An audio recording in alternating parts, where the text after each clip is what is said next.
네, 썰픽입니다. 3위 보여주시죠. 네가 가라 분당갑. 김은혜 의원이 국민의힘 경기지사 후보가 되면서 공석이 된 성남 분당갑. 성남은 이재명 민주당 상임고문의 정치적 고향으로 분당갑에는 대장동 개발 사업 부지가 있는 등 상징성이 큰 곳입니다. 해당 지역의 보선을 놓고 이준석 국민의힘 대표와 안철수 대통령제 인수위원장이 실랑이를 벌였습니다. 안철수 대표께서도 우리 국민의힘에 합류하신 이상 본인의 의지로 출마 의지를 밝히고 그러면 당내에서 돕고 싶은 많은 분들이 또 모여가지고 또 돕는 과정이 있지 않을까 그런 생각을 합니다. 여기에 안 위원장의 답은 이렇습니다. 지금 제가 이번 주에 발표할 게 굉장히 양이 많거든요. 우선 제가 지금 해야 되는 일에 집중할 생각입니다. 사실 두 사람 서울, 노원병 같은 지역구를 기반으로 하고 있습니다. 이번 분당갑 실랑이 사실상 밀어내기인 걸까요? 이 보시죠. 김동연 대 김은혜.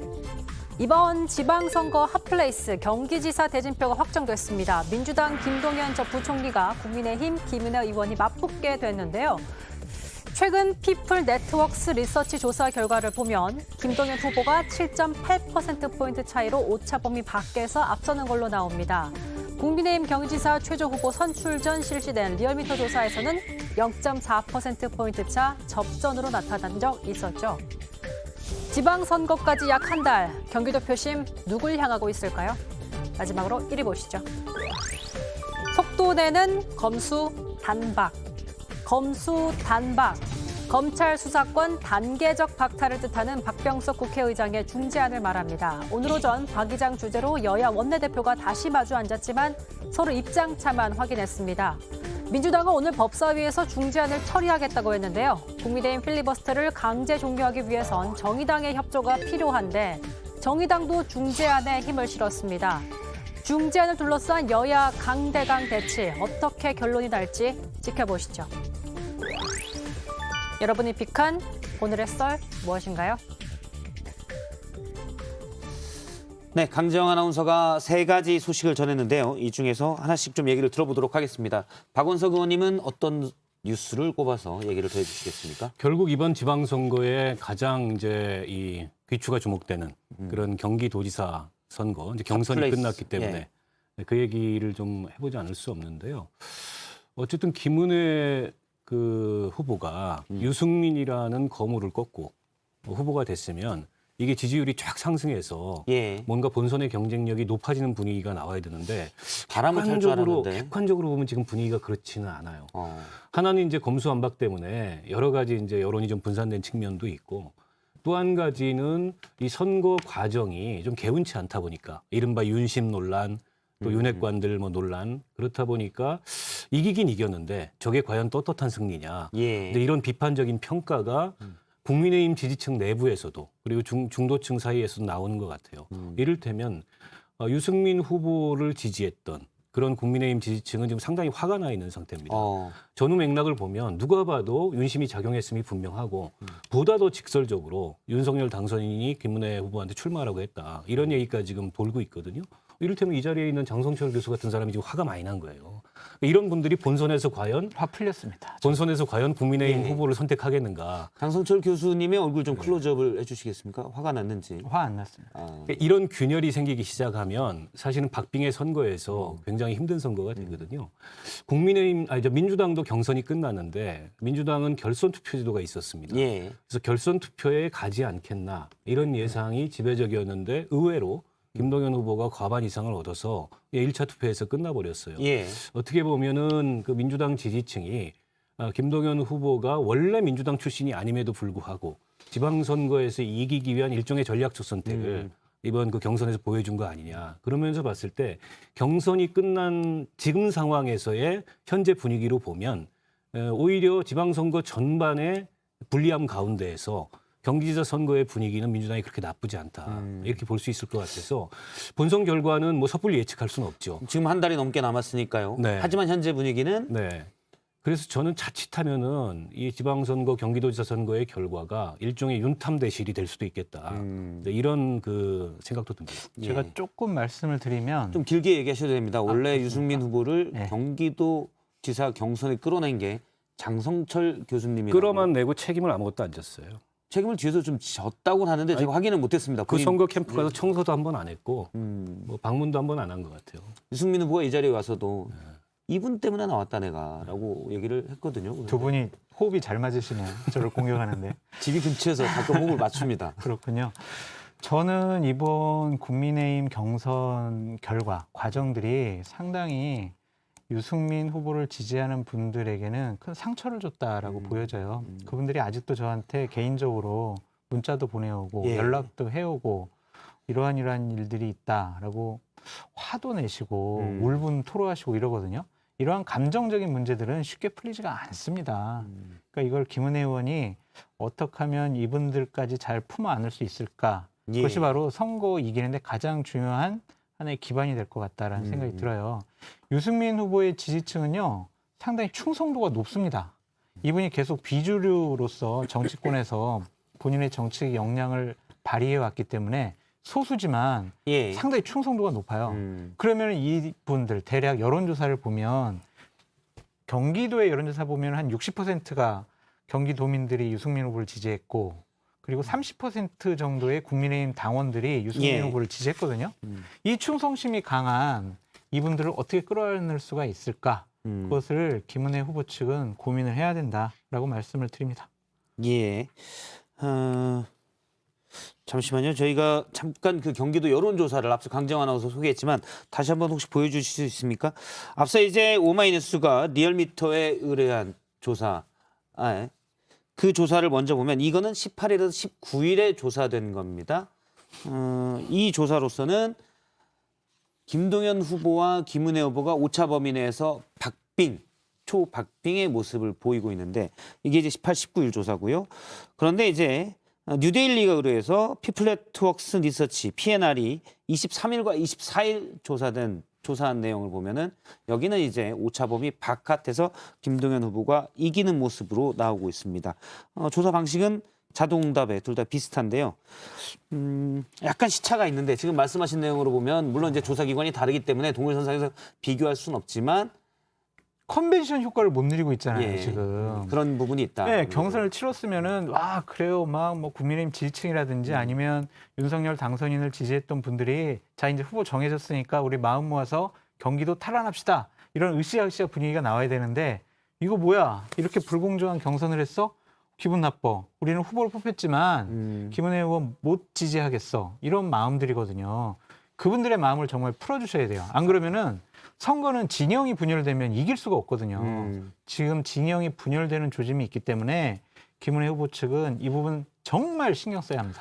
게다가 이제 이 선거라는 게 어쨌든 구도, 후보의 이미지 이런 게 굉장히 중요한데 김동연 후보는 민주당의 후보지만 약간 이제 중도적인 예. 그 입장과 또 성향을 갖고 있어요. 그 유승민 후보하고 어느 정도 겹치는 면이 겹치죠, 있는데 이미지가. 근데 이제 경쟁력으로 보면 유승민 후보가 훨씬 인지도도 높고 그다음에 지난 대선에 대선 후보로서의 무게감이 있었기 때문에 겹치는 이미지를 오히려 유승민 후보가 확장성으로 활용할 수 있었는데 김은혜 후보는 글쎄요, 뭐 제가 보기에는 그다지 그렇게 겹치는 면이 없어요. 뭐 경제 전문가라는 그런 차별성도 이제는 생길 거고 예. 어떻게 보면 이제 뭐 윤핵관이다, 윤심을 등에 업었다 이런 것들이 선거에 있어서 꼭 확장성을 의미하지 않거든요. 그러니까 집안 내 확장성은 있을지 모르겠지만 중도를 넘어서 이런 확장성을 가지려면 지금 사실 정권 아직 당선인 시절이지만 윤석열 당선인 본인이 지지율이 지금 50%가 못 넘고 있기 때문에 그러니까요. 그래서 전략적으로 보면 유승민 후보가 국민의힘 후보가 됐을 때 조금은 더 편안한 본선을 어떻게 보면 치렀을 수 있겠다 이런 생각이 드는데 아무튼 그 지금 전체적인 지방선거 구도는 뭐 대통령 취임 이후에 뭐 20일 있다가 선거가 치러지기 때문에 국민의힘에게 좀 유리한 구도인 건 맞으나 예. 경기도 상황은 지금 장담할 수 없는 굉장히 어려운 선거가 될 것 같습니다. 알겠습니다. 사실은 그 초선 의원이 경제부총리에 나름 중량감이 붙게 되는데 유승민 후보와의 대결을 놓고 보면 김은혜 의원이 사실은 대선주자를 꺾고 올라서 돌풍을 일으켜야 되는데 이게 공정하지 못한 게임이었다는 인식이 강해지면서 그렇죠. 돌풍보다는 오히려 민심이 배반되는 좀 떠나는 이런 현상이 일어나고 있다라는 해석으로 두 분의 해석으로 근데 좀 하여튼 듣도록 하겠습니다. 좀 안타까워요. 그러니까 이 부분 공정한 경선이었으면은 민심을 반영한 결과가 나왔을 것 같은데 조금 제가 봐도 공정하지 않은 모습들이 너무나 많이 보여졌다. 그러니까 예를 들면은 당협을 방문해서 당원들을 대상으로 선거운동 할 수 있는 기회조차 박탈됐어요. 이건 잘못된 거죠. 아 그런가요? 아, 그럼요. 기본적으로 당협위원장한테 연락을 해서 저 가서 좀 인사 좀 드리겠습니다. 라고 하면 당원을 최소한 좀 모아주거든요. 근데 그런 기회를 주질 않았으니 이거는 저는 국민의힘 계열의 어떤 당내 경선에서 보지 못한 일이 벌어졌다라고 말씀드려요. 알겠습니다. 참고로 이제 장성철 교수님은 아주 적극적으로 유승민 후보를 지지했던 왜 입장인 지지했냐면 전 그걸 이번 알고 시청자분들이 보셔야 되니까. 왜 지지했냐면 이번 지방선거에서 제일 중요한 것이 저는 경기도 지사직을 탈환하는 거라고 생각이 들었거든요. 이재명 후보가 경기도 지사하면서 했던 여러 가지 죄송합니다. 표현이 강해서 악행들을 경기도지사를 이 선거를 이김으로써 그걸 밝혀낼 수 있는 기회. 그러면 가장 경쟁력 있는 사람은 누구냐? 중도층의 외연 확장이 가능한 유승민 후보였다라고 생각해서 저는 적극적으로 밀었던 것이지 어떤 개인적인 사적인 인연 때문에 미룬 것은 아니다라고 말씀드립니다. 알겠습니다. 네. 하나 또 정해 주시면 장성철 교수님도 저는 네가 가라 분당갑 하겠습니다. 분당갑. 예. 이제 김은혜 의원이 빠지게 되면서 그렇죠. 보궐선거를 치르게 되는. 예. 결론부터 말씀드리면 제가 예측하고 들은 정보에 의하면 안철수 인수위원장이 대략 5월 7일 전후로 해서 저 분당갑에 출마하겠습니다라고 선언할 것 같아요. 예. 이것은 윤석열 당선인도 어느 정도 이해 양해 용인을 했던 것으로 보여지고 본인도 향후 정치적인 미래를 봤을 땐 이번에 배지를 달고 국회의 원내에 진출을 해서 다음번 전당대회에 자신이 당대표로 출마해야 되겠다라는 로드맵을 예. 만든 것 같습니다. 그게 옳아 보이고요. 그래서 이번에 이준석 대표 같은 경우도 아니 안철수 위원장 분당갑에 나가시면은 괜찮을 것 같다라는 입장이거든요.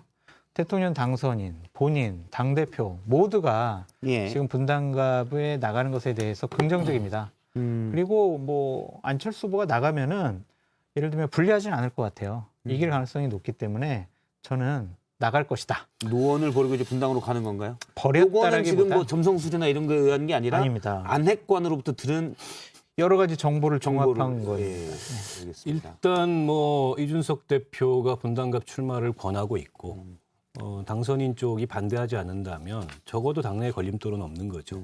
전적으로 이제 안철수 인수위원장의 마음먹기에 달려 있는 거고 예. 시점상 지금쯤 원내에 들어가야 내년 6월에 전당대회를 대비할 수 있는 것도 맞아요. 다만 이제 한 가지 남아있는 흥미로운 관측 포인트가 안철수, 이재명 빅매치가 이루어질 건가. 이 하나의 이제 관측 포인트가 남아 있습니다. 분당갑이 지난 그 총선과 또 얼마 전에 끝난 대선에서 국민의힘에게 이제 유리한 그런 지형으로 나왔지만 그 이전에는 또 민주당이 국회의원을 배출하기도 했고 어쨌든 성남시장 8년, 경기도지사 4년 그리고 어쨌든 성남이나 또 분당도 성남의 일부니까 거기서 이재명 지사가 갖고 있는 상징성을 예. 감안했을 때 빅매치가 될 것 같아요. 나온다면은. 근데 이제 빅매치인데 지는 사람 입장에서 굉장히 위험도가 큰 빅매치인 거죠. 대선 주자들의 대결. 예, 자칫하면 거기서 이 정치적 그 진로가 주춤해 버릴 수 있기 때문에 지금 박원석 의원님이 이제 분당갑에서 이재명 안철수의 빅매치를 예상하셨는데 일단 전제가 되는 게 두 분 다 그쪽에 나가신다고 얘기한 적은 없고 여기에 전제 기반은 아니, 이렇게 오늘 싸움을- 장성철 교수가 얘기한 점성술이 아닌 안핵 관측으로 받은 정보를 종합한 아니 언론에서 이렇게 싸움을 부추기는 거예요. 저희는 정론을 추구하고 빅매치를 있기 때문에. 만들고. 그럴까요? 너무 아무튼 재밌을 것 같아요. 걸어볼 만한 가치는 있어요. 두 사람 다. 어쨌든 정말 이재명 안철수 대결을 보게 되는 건가요? 아니 안철수 인수위원장 입장에서는 내년 전당대회를 돌파하려면 어쨌든 본인의 위력을 좀 보여야 되고 이번 분당갑 좋은 기회일 거고 이재명 그 전 지사도 복귀를 해야 되잖아요. 예. 그럼 복귀하려면 뭔가 타이밍도 필요하고 어떤 로드맵도 필요한데 그냥 보궐선거 나오는 거에 대해서는 당내에도 반대 의견이 많을 거예요. 예. 근데 이 정도라면 위험을 감수하고 나오는 거잖아요. 그 위험을 만약에 넘어서서 승리하고 복귀를 한다면은 이재명 전 지사의 경쟁력은 훨씬 더 강해지는 거죠. 저 같으면 굳이 안 나올 것 같은데 어쨌든 빅매치 입장에서 박원석 전 의원님이 하신 얘기를 들어봤습니다. 저도 박원석 의원님 말씀처럼 이재명 후보가 좀 나와서 빅매치를 봤으면 좋겠어요. 그래야 또 우리가 썰전에 나와서 할 얘기도 많을 것 같고 예. 그리고 상당히 흥미롭게 바라볼 수 있을 것 같은데 이재명 후보로서는 나와서 저도 그렇게 손해보는 장사는 아닌 것 같아요. 왜냐하면 분당 갑이라는 지역이 기본적으로 민주당에는 그렇게 좋은 밭이 아니고 예를 들면은 송영길 대표가 서울시장 나가면 인천 계양에 나가는 것보다는 훨씬 더 당을 위해서 희생하는 이미지도 가질 수 있기 때문에 이재명 그런데 후보님 꼭 나와주시기 바랍니다. 만일에 지게 되면 타격이 워낙 커서 이건 또 근데 이제 8월 달에 전당대회에 당대표 출마하는 또 바로 빅 이벤트가 또 마련되어 있으니까 그렇게 큰 손해는 아닌 것 같습니다. 알겠습니다. 여기까지 일단 장성철 교수님의 종합 정보에 대한 얘기를 잠깐 해봤고요.